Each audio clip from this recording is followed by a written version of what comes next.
Well, what do you think happened to my plants? I'm going to tell you exactly what happened to these guys. The heat. Well, guys, this is extreme heat what wiped these out. 130 degrees in here.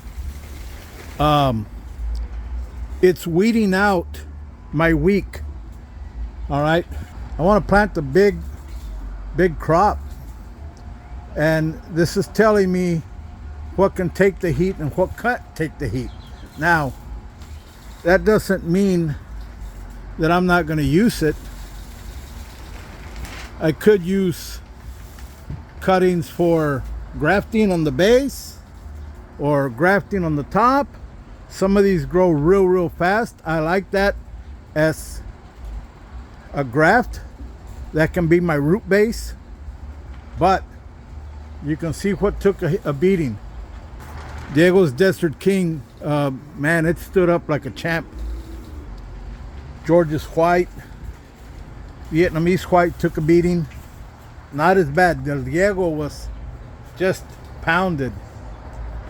Jade Red took a beating. Cosmic Charlie took a beating. Some of these other ones, Sin Espinas, not as bad.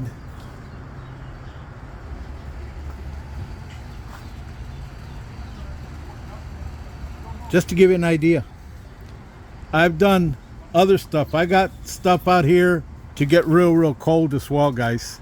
They all fared fairly well in the cold. Some did get weathered out, but came back. But it's the heat that gets us down here. We don't get a lot of cold, but the heat sure does beat us down. It was one way of me figuring out what is going to be weeded out. Now, I know it doesn't get 130 degrees, but in a greenhouse it does. And if I'm going to put these in a greenhouse, which they are going to be, there's plenty of ventilation where I'm at. I'm still trying to weed out what I can. Just to give an idea, extreme heat knocks these out pretty good. Well, we have Maria Fusia.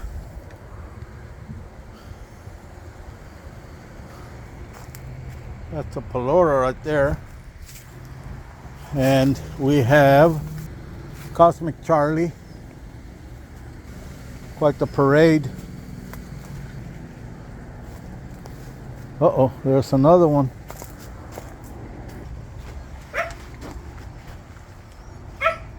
It's Physical Graffiti. And another one looks like it's going to bloom tomorrow. There's a bunch of buds there. There's a bud there. Bud there. They're exploding, guys. And I put these through a lot of crap this year. I put them in extreme heat. I mean, I fried them, guys. And it was intentionally. And some of them took a beating. You can see them there. Some of them took a beating. And I'm not doing anything to them. And that's jelly right there. You can see that that's jelly. But I'm not messing with them. So the reason I'm doing that is I'm in here experimenting, trying to create some stronger varieties, more heat tolerance and more cold tolerant. And that's why I did. Now I left some out in the winter freeze too. And it froze out here for 2-3 days. And some did half decent. So those will be used for grafting and cutting. And hopefully some of the genetic materials or the enzymes and stuff that the plant is producing will go up into the graft. Okay. Keep you posted. Well, check that out, guys. This is George's White. Pretty good fruit. We enjoyed it. We enjoyed several of them last year. This is George's White. Beautiful, beautiful flower. Massive pollinator, just massive. Look at that. We're gonna get a lot of pollen off this one. Again, we're using our little vacuum. We got another one over here. Just gorgeous. There's another one right there, but it's not ready. All right, and these are really large fruits, really good. I have some pollen saved up from last year that I will pollinate these with. I will pull the pollen and we will store this pollen.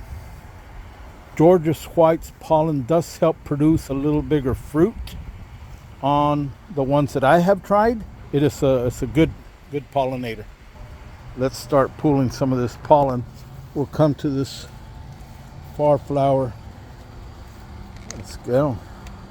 Press it back, let it go, and we're ready. And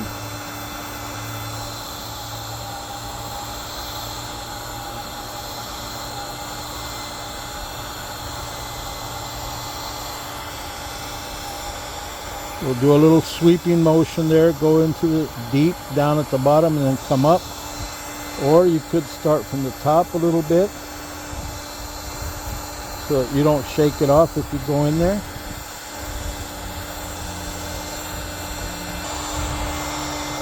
I'll run it several times. I'll pull as much as I can off this thing. There you go, guys. That's a lot of pollen. Lots of pollen. This is Georgia White.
Man, I'm pretty excited, guys.